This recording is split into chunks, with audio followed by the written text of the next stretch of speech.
अमरावतीच्या महिला स्त्री रुग्णालयातली जी घटना झालेली आहे त्या घटनेमध्ये ज्या प्रकारे संपूर्ण शिशूच्या अतिदक्षता विभागामध्ये जी आग लागून 3 नवजात जे आहेत ते होरपळून गेलेत, त्यांचा मृत्यू झाला।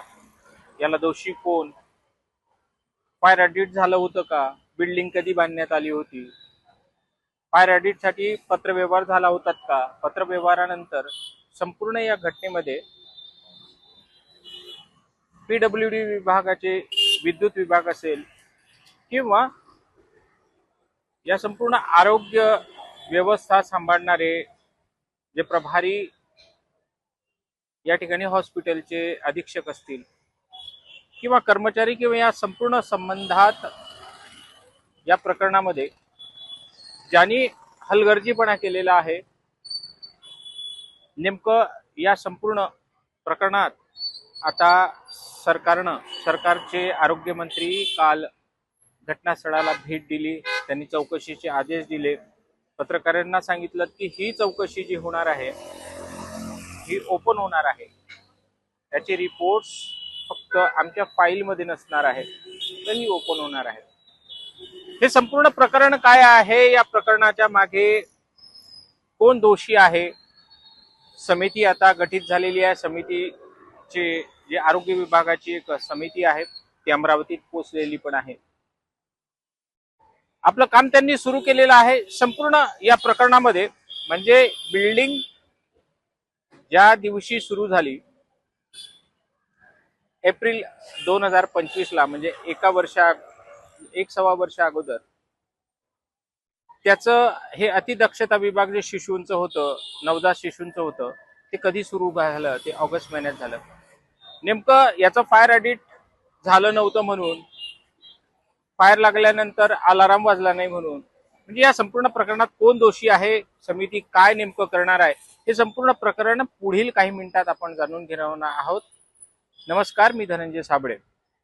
या दुर्दैवी घटनेनं संपूर्ण महाराष्ट्रच नाही तर देश हादरला। ज्यांना श्वास घ्यायला त्रास होत होता त्यांना त्या ठिकाणी त्या नवजातांना तिथे भरती करण्यात आलं होतं। त्यांना या दुनियेत आल्याबरोबर, या जगात आल्याबरोबर, या पृथ्वी तलावर आल्याबरोबर श्वास सुद्धा स्वतःच्या मनाने घेतला नाही। कोण आपल्या मायमाऊलीच्या उराशी लागून आपली भूक भागवली नाही। असे 3 मुलं जे आहेत, 3 शिशू जे आहेत, यामध्ये त्यांचा दुर्दैवी या संपूर्ण घटनेमध्ये इलाजा दौरान त्या ठिकाणी जे नवजात शिशूंचं कक्ष होता, वार्ड होता, त्या ठिकाणी अमरावतीमध्ये काल 3:30 वाजताच्या दरम्यान आग लागली आणि ही दुर्दैवी घटना झाली। पूर्ण महाराष्ट्र, पूर्ण देश या घटनेला पाहून हळहळतं की ज्या लेकरांना या आसमानाखाली श्वासही घेतला नाही, त्यांनी जग पाहिलंही नाही, त्याआधीच त्यांचा असा करुण अंत झाला। परिजन मोठे दुःखी आहेत। परिजनच काय, आम्ही काल कव्हर करत असताना आमच्या सुद्धा डोळ्यात आणि मनात इतके वारे वाहू लागलेले, दुःखाचे एवढे वारे वाहू लागले की घटनाच तशी होती। या संपूर्ण घटनेमध्ये आपण टाइमलाईन पाहणार आहे। ही बिल्डिंग जी आहे ती एप्रिल 2025 मध्ये संपूर्ण या आरोग्य यंत्रणेने सर्वसामान्यांच्या आणि गरिबांच्या इलाजासाठी त्या ठिकाणी तिथून त्यांचा इलाज एप्रिल महिन्यात सुरू झाला। पण नवजात शिशूचं जे कक्ष होतं त्याचे थोडेसे काम बाकी होते, त्यानंतर फायर ऑडिट त्याचं व्हायचं होतं, म्हणून त्याला एप्रिल नंतर म्हणजे ऑगस्ट मध्ये त्याला सुरू करण्यात आलं। त्याचं फायर ऑडिट झाल्यानंतर या हॉस्पिटलला फार जास्त दिवस झाले नव्हते, त्याच्या बांधकामाला असेल किंवा संपूर्ण त्या यंत्रणेला उभारण्याचं जे काम होतं त्याला फार दिवस झाले नव्हते। पण महत्त्वाचीच गोष्ट आहे की या घटनेमध्ये नेमकं दोषी कोण आहे हे तर समिती समजा पुढे आणेलच, पण मुंबई तकच्या माध्यमातून सर्व महाराष्ट्राला हे समजलंच पाहिजे की या संपूर्ण घटनेमध्ये कोणाचा हलगर्जीपणा आहे. बरं, एवढी दुर्दैवी घटना झालेली आहे. या दुर्दैवी घटनेनंतरही आरोग्य विभाग असेल किंवा PWDचा विद्युत विभाग असेल, हे दोघही जण एकामेकावर आरोप करतायत. काय या देशाची परिस्थिती राहील, कसे अधिकारी आहेत. अरे 3 लेकरांचा, ज्या लेकरांना या खुल्या आसमानात श्वासही घेतला नव्हता, त्यांचा दुर्दैवी अंत झाला. आणि हे दोन्हीही विभाग जे आहेत आपल्या स्वतःला, आपल्या विभागाला वाचवण्यासाठी प्रयत्न करतायत.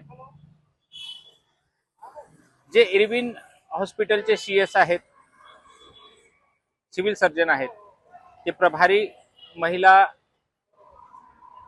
हॉस्पिटलचे जे आहेत ते इन्चार्जही त्या ठिकाणी होते.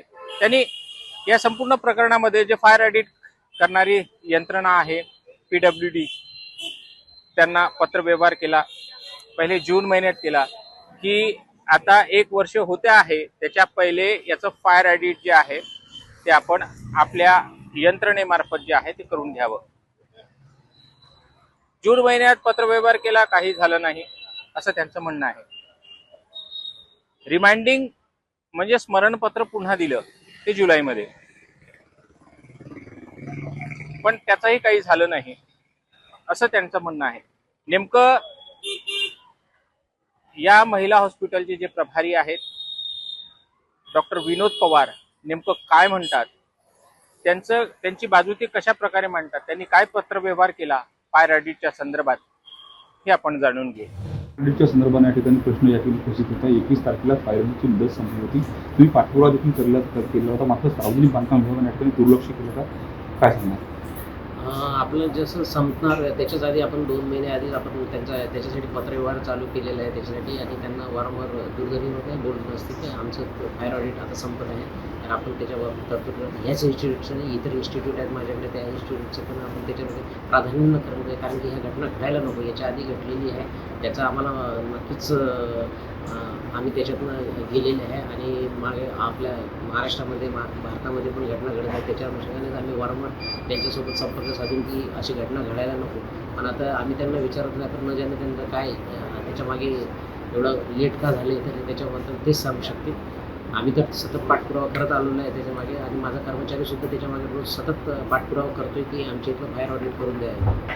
सर 2 समित्या नेमण्यात आलेल्या आहेत. CM ऑफिसची एक समिती आहे आणि एक सहसंचालकांची आहे. किती दिवसामध्ये ह्या समित्या चौकशी पूर्ण करतील आणि हवं?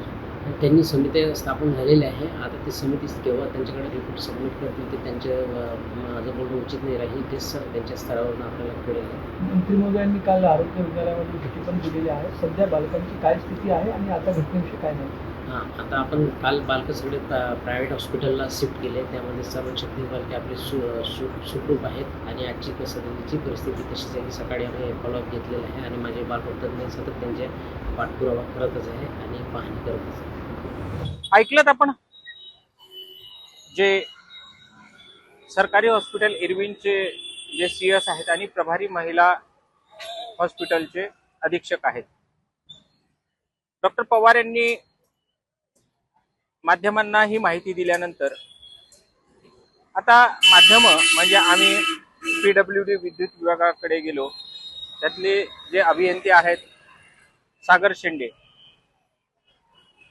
यांनी यावर उलट उत्तर दिलं की आम्हाला पत्र मिळालं जूनमध्ये, पण मी जुलैमध्ये चार्ज घेतला. पण त्यांनी स्मरणपत्र पाठवलं होतं, या दाव्याला ते खोडू शकले नाहीत. त्यांनी सांगितलं की मला जुलै महिन्यात मी चार्ज घेतल्यानंतर मला स्मरणपत्र मिळालं आणि मी कारवाई सुद्धा सुरू केली होती. आता कारवाई सुरू केली होती तर कारवाई पूर्ण करायला यांनी कोणी थांबवलं होतं, हा प्रश्न या ठिकाणी खरोखरच निर्माण होतो. 3 निष्पाप बालकांचा जीव जातोय आणि हे अधिकारी जे आहेत हे नुसतं पत्रव्यवहार करत राहतात. काम जे आहे ज्या पद्धतीनं चालू आहे, कारण त्या सरकारी हॉस्पिटलमध्ये यांची किंवा या अधिकाऱ्यांची लेकरं थोडी जातात, हे नातेवाईक थोडी जातात, कदाचित असंच म्हणावं लागेल. त्यांनी तर हा दावा केला. म्हणजे यामध्ये थोडीशी माणुसकी म्हणावं लागेल याला, की 3 निष्पाप मुलांचा जीव गेला आणि तुम्ही मी कसा यातून बाहेर पडेल किंवा मी कसा वाचेल, मी कसा दोषी ठरणार नाही यासाठी आपल्यावरचं घोंगडं दुसऱ्यावर लुटायचं. त्याला अलाराम वाजत नव्हता याची तक्रार त्यांनी केली नाही. अरे ती तक्रार केली जरी नसली तरी काम ऑडिटचं तुमचं होतं, त्याच्यामध्ये पाहणं अलाराम वाजते नाही वाजत, मग का तिथं त्यांनी अलार्म वाजवायसाठी काही त्या ठिकाणी घटना घडवून आणावी? किती म्हणजे माणुसकीच्या बाहेरचा प्रश्न या ठिकाणी हा आहे. अलार्म वाजत नव्हता म्हणून त्यांनी तक्रार. सर, लोकांचा असा प्रश्न आहे, अलार्म वाजत असेल नसेल पण संपूर्ण ती फायरची जी ऑडिटची यंत्रणा होती ही तुमची होती, ही तपासली गेली पाहिजे होती. ही तपासल्याच कदाचित गेले नाही. पण यामुळे आता आपल्यावर आरोप होतो आहे म्हणून बोलायचं, म्हणून काही बोलायचं, अशाच पद्धतीनं या संपूर्ण सागर शेंडे जे अभियंता आहेत पीडब्ल्यूडी विद्युत विभागाचे त्यांच्याकडे पाहायला जात आहे. एवढंच नाही, त्यांनी सांगितलं की आमची प्रक्रिया सुरू होती, आम्ही ज्या दिवशी घटना झाली सोमवारी त्या दिवशी याला पूर्ण करणार होतो. अहो काय हे प्रश्न आहेत? तुम्ही त्या दिवशी पूर्ण करत होतात म्हणजे काय म्हणावं याला? केली का नाही? कोणी रोखलं होतं? फायर ऑडिट करण्यासाठी तुम्हाला कोणी रोखलं होतं? हे असे असंख्य प्रश्न जे आहेत या ठिकाणी निर्माण होत आहेत. पण जिल्ह्यातली 3 निष्पाप मुलं या ठिकाणी गेली आणि हे पत्रव्यवहार असेल, राजकारण्यांसारखे एका दुसऱ्यावर वार प्रतिवार करणं, याच्यातून मी कसा बाहेर पडेल, हा संपूर्ण प्रश्न जो आहे ना या ठिकाणी बरा भावनात्मक या ठिकाणी प्रश्न हा आहे. आणि या भावनात्मक संपूर्ण विषयावर अधिकारीच जर अशा पद्धतीनं आपलं काम एका दुसऱ्यावर लोटत असेल तर काय म्हणावं? ते म्हणतात ना मराठीत, सरकारी काम आणि करून पाहा. म्हणजे सरकारी काम आणि करून पहा. म्हणजे त्यांना एवढं माहितीये की सरकारी काम जे आहे ते आरामशीर असतं. पण या ठिकाणी निष्पाप 3 जीव गेले. जिल्ह्यातली आरोग्य यंत्रणा बदनाम झाली. पण ज्या ठिकाणी या संपूर्ण प्रकरणामध्ये ज्या परिचारिका असतील किंवा त्या ठिकाणी अटेंडन्स असतील, तिथले कर्मचारी असतील, यांनी आपली जीवाची पर्वा न करता बाकी संपूर्ण मुलांना जे आहे ते या ठिकाणी बाहेर काढून त्यांना वाचवलं. मोठी दुर्दैवी घटना होती. मनाला हेलकावून टाकणाऱ्या या घटनेत आता संपूर्ण जी समिती आहे या संपूर्ण प्रकरणाला चौकशी करणाऱ्या 2 समित्या या ठिकाणी मुख्यमंत्री आणि आरोग्यमंत्र्यांनी नेमल्या आहेत. या संपूर्ण दोन्ही समित्यांच्या जे आहे ते आता काम जवळपास सुरू झालेलं आहे. कारण 8 दिवसात या समितीला संपूर्ण रिपोर्ट या ठिकाणी देत आहे की या घटनेला नेमकं दोषी कोण आहे. कारण या संपूर्ण प्रकरणात जे आहे पोलिसांनी म्हणजे गाडगेनगर पोलिसांनी जी ACP ब्राह्मणे सरांनी आम्हाला जी माहिती दिली की त्या ठिकाणी आम्ही ऍक्सिडेंटली डेथ जे आहे अकस्मात मृत्यूची नोंद आम्ही केलेली आहे. आम्ही त्याचा तपास चालू आहे. म्हणजे तपास जोपर्यंत संपूर्ण चौकशी या प्रकरणाची जी चौकशी यंत्रणा या ठिकाणी स्थापित केलेल्या आहेत त्यांचा रिपोर्ट येईपर्यंत आम्ही या संपूर्ण प्रकरणाची आहे वाट पाहणार. कारण या संपूर्ण प्रकरणात जे आहे ना आता सर्व धर्मोदार जे आहे, सर्वांचं लक्ष जे आहे, परिजनांचं असेल, तुमचं आमचं सर्वांचं जे लक्ष लागून आहे ना ते आता समिती नेमकं या प्रकरणात काय करते, कशा पद्धतीनं या संपूर्ण प्रकरणामध्ये कोण दोषी आहे हे पाहते. पण तत्पूर्वी जो आहे ना जे PWD विभागाचे अभियंता आहेत सागर शेंडे हे नेमकं काय म्हणतात, आपला बचाव ते कसं करतात. मुलं गेली त्याचं कोणाला काहीही सुतक नाही, पण मी त्या प्रकरणातून कसा बाहेर पडेन हेच या ठिकाणी संपूर्ण या प्रकरणात दिसत आहे.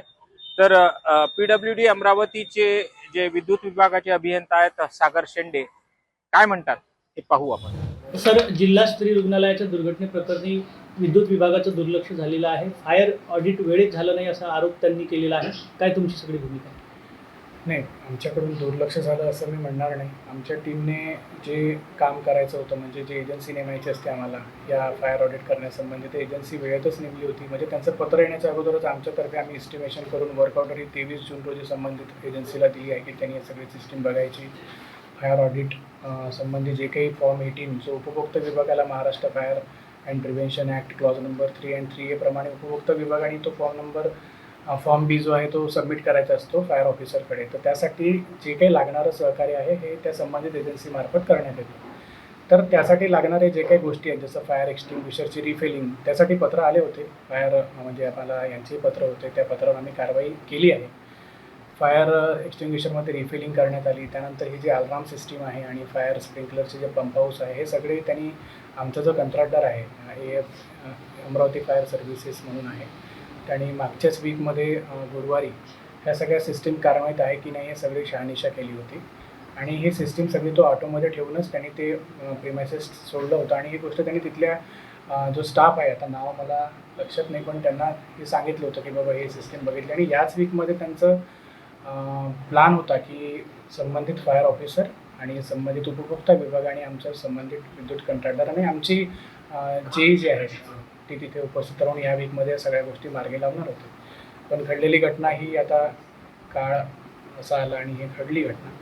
पण सिस्टीम दोष आहे असं कारण म्हणता येणार नाही, कारण मॉकड्रिल फायर विभागामार्फत जे करण्यात आलं होतं त्याच्या अगोदर आमची जी सिस्टीम आम्ही ऑपरेशनल करून पाहिली होती जेव्हा हे काम सगळं पूर्ण झालं होतं, तर ही सिस्टीम सगळी ऑपरेशनल होती. त्यांच्या फायर विभागामार्फत आम्हाला डायरेक्ट काहीच पत्र असं आलेलं नाही की सर तुमचं हे सिस्टीम पंप बंद आहे किंवा तुमचं अलार्म सिस्टीमच काम करत नाही. हे तर मेजर लॅप्सेस होते. जर असे असते तर त्यांनी याच्यात निग्लिजन्स केलाच नसता. म्हणजे तुम्ही कुठेतरी त्याच्या त्रुटीचं पत्र पुन्हा यावं याची वाट पाहत होते का? नाही. फायर ऑडिटची तारीख निघून गेली. नाही. निघून फायर काय ऑडिटची तारीख फायर ऑडिट झालं. आमच्यातर्फे प्रयत्न सुरू होते ना. AMCचा जो कॉन्ट्रॅक्टर आहे त्यांनी त्याच्या स्तरावर जे काही फॉर्म बीसाठी लागणाऱ्या गोष्टी असतात, जो उपभोक्ता विभाग सादर करतो फायर विभागाला, ह्या सगळ्या गोष्टी त्यांनी एक जी चेकलिस्ट आहे ते भरपूर लांब चेकलिस्ट असते, त्या हिशोबाने एक गोष्टी तो करत गेला. फक्त थोडा जो वेळ आहे आणि हा जो काळ आहे त्याच्यात हे घटना घडली. नाही, एजन्सी जे आहे मग त्याला तुम्ही तंबी दिली नाही का? तर फायर ऑडिटची तारीख जे आहे जाते मग तारखीपूर्व तुम्ही ऑडिट पूर्ण करत नाही असे तुमचं काही एजन्सी बोलून झालं का? तुम्ही एकीकडे म्हणता नाही, आता बघा हे त्यांनी जे केलं आहे हे गुरुवारीच केलं आहे. या गुरुवारी जो आता गेलेला गुरुवार आहे याच दिवशी त्यांनी सगळी सिस्टीम जी आहे ही चेक केली होती आणि सगळी सिस्टीम इंटॅक्ट होते. आणि त्यांचं या सोमवारीच, जसं काल आमचं जे बोलणं झालं की या सोमवारीच त्याचं होतं की हा विषय म्हणजे आपण फायर ऑफिसर आणि उपभोक्ता विभागाच्या स्वाक्षरीनिशी फायर जे आहे फायर ऑफिसर यांना पण देणार बघा. शल्य चिकित्सक म्हणतात की वारंवार तुमच्याशी फोनद्वारे ते संपर्क करतात, तुमच्याकडून त्यांना प्रतिसाद मिळत नव्हता. मला तरी म्हणजे माझ्या जर रेकॉर्ड म्हणजे आहे, त्यांनी पत्र दिलेत. त्यांनी जून महिन्यात एक पत्र दिलं ते म्हणजे साहेब, मी तर जुलैमध्ये आलो होतो, तर साहेबांकडे चार्ज होता. त्यांनी तो विषय म्हणजे संबंधित कंत्राटदाराला कळवला आहे तर तुमच्या कार्यक्रमामध्ये पण त्यांनी एक पत्र दिलं. हां, त्याच्यावर केली ना कारवाई. आपण सुरूच होती कारवाई. म्हणजे तो विषय अनअटेंडेड नव्हताच कुठे किंवा काहीच केलं नाही. सर, तुमचं म्हणणं आहे की तुमच्या एजन्सीचं काम सुरू होतं, त्यांनी चेक केलं होतं, मात्र जेव्हा आग लागली तेव्हा फायर फॉगर्स असतील किंवा अलार्म सिस्टीम होती, ही सगळी सुविधा त्या ठिकाणची बंद होती. त्यामुळे तुम्ही कसं म्हणू शकता की त्यांचं काम सुरू होतं किंवा त्यांनी सगळं चेक केलं होतं? नाही, ॲज ए आता म्हणजे PWD जे आहे आमचं, आम्ही फक्त त्या सिस्टीमची सर्व्हिसिबिलिटी बघतो. पण त्यानंतर ती जसं पंप ऑपरेटर आहे ते आम्ही नाही नेमले तिथे त्या ठिकाणी. ते ऑपरेशन करण्याची जिम्मेदारी पण आम्ही म्हणजे आमच्या काहीतरी तिथे नाही आहेत. ते एक नॅशनल हेल्थचे गाईडलाईन्स पण आहेत 2026च्या. त्यामध्ये संबंधित जे हॉस्पिटल्स आहेत त्यांनी डेडिकेटेड एक फायर ऑफिसर तिथे नेमायला हवा असं क्लिअर त्यामध्ये लिहिलं आहे. आणि ती यंत्रणा जी आहे कार्मिक, जे ऑपरेशनल म्हणतो आपण, इमर्जन्सीत ऑपरेशन करण्याची जी आहे हे त्या हॉस्पिटलनी नेमून एक फायर ऑफिसर नेमून करणे अपेक्षित होते. त्यावर केले असेल. आता सर, CS तुमच्याकडे ढकलतायत, तुम्ही त्यांच्याकडे ढकलतायत, कॉन्ट्रॅक्टरला ऑर्डर दिली असं सांगतायत. ह्या सगळ्या प्रशासकीय अनास्थेपैकी 3 लोकांचा बळी गेलेला आहे. तुमच्या या असमन्वयामुळे ही सगळी घटना घडली. नाही, असमन्वय नाही, समन्वय होता गोष्टींचा. आमच्यातर्फे प्रयत्न सुरू होते. फक्त घडलेली घटना ही म्हणजे दुर्दैवी आहे, घडायला नको होतं ते, पण समन्वय नव्हता असं नाही आहे. मॉकड्रिल्स झाले फायर ऑफिसरकडूनही जून महिन्यात 24 जूनला मॉकड्रिल करण्यात आला आणि त्या मॉकड्रिलमध्ये सगळ्या काही गोष्टी इंटॅक्ट असल्याचंच त्यांनी म्हणजे आम्हाला काल ते भेटले, त्यांनी सांगितलं की सर मेजर असं काही नव्हतं, असतं तर आम्ही दोघांना निश्चितच निदर्शनास आणून दिलं असतं, निकळलं असतं. अमरावतीच्या सार्वजनिक बांधकाम विभागाचे विद्युत विभागाचे जे अभियंता आहेत सागर शेंडे यांनी काय म्हटलं तुम्ही ऐकलंच आहे. आपला ते बचाव करतायत, पण या संपूर्ण प्रकरणामध्ये जी समिती गठीत केलेली आहे त्या एका समितीनं जे आहे गोलाईत समितीने आज जे आहे चौकशी या ठिकाणी सुरू केल्याची माहिती आमच्या जवळ आहे. या संपूर्ण प्रकरणामध्ये जे आहे ना ते पहिल्या समितीच्या अध्यक्षपदी आरोग्य विभागाचे जे आयुक्त आहेत संजय काटकर आहेत, तर दुसऱ्या समितीचे अध्यक्ष आहेत आरोग्य विभागाच्या सहसंचालक डॉक्टर सुनीता गोलाईत. या संपूर्ण प्रकरणाचा आता चौकशी करणार आहे. चौकशीचा रिपोर्ट जो आहे 8 दिवसात द्यायचा आणि ही चौकशी जी आहे ही ओपन असणार, म्हणजे चौकशीचा रिपोर्ट सरकारी फाईल मध्ये जाणार नाही असं या ठिकाणी जे आहेत आरोग्य मंत्र्यांनी काल आमच्या पत्रकारांशी बोलताना सांगितलेलं आहे. या संपूर्ण प्रकरणामध्ये आता या संपूर्ण घटनेमध्ये दोषी कोण, आरोग्य यंत्रणा आहे की पीडब्ल्यूडी विभाग आहे, कोणाची चूक आहे, कोणाच्या चुकीमुळे जे आहे फायर ऑडिट झालं नाही, कोणी केलं नाही.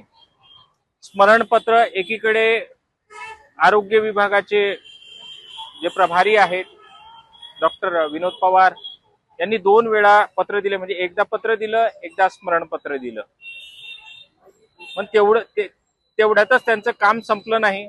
तर त्यांनी आम्हाला माध्यमांना माहिती देताना हे सांगितलं की आम्ही वैयक्तिकही बोललो, मोबाईलवरही बोललो, फोन करूनही सांगितलेलं आहे. पण दुसरीकडे सागर शेंडे म्हणतात की मी जुलैमध्ये जॉईन झालो, तर मला जून महिन्यात जे पत्र मिळालेलं आहे त्याच्यानंतर मी जुलै जेव्हा जॉईन झालो तेव्हा मला स्मरणाचं पत्र मिळालं. म्हणजे आमची संपूर्ण जी आहे यंत्रणा त्या स्मरणपत्रानंतर आम्ही फायर ऑडिट करण्यासाठी आमचं काम सुरू होतं, बस आम्ही करणारच होतो. म्हणजे या ठिकाणी जे आहे आम्ही करणार होतो, म्हणजे घटना पाहून कोणीही आपला थोडा असा बचाव करतोच आहे असं सर्वांच्या लक्षात येत आहे की आम्ही करणारच होतो, सोमवारी करणारच होतो. मग का तुम्ही घटनेची वाट पाहत होते, असा प्रश्न जो आहे ना सर्वसामान्य या ठिकाणी विचारतो आहे. कारण घटना झाली, घटना मोठी दुर्दैवी आहे. या दुर्दैवी घटनेनं प्रत्येकाचं मन हेलावलं.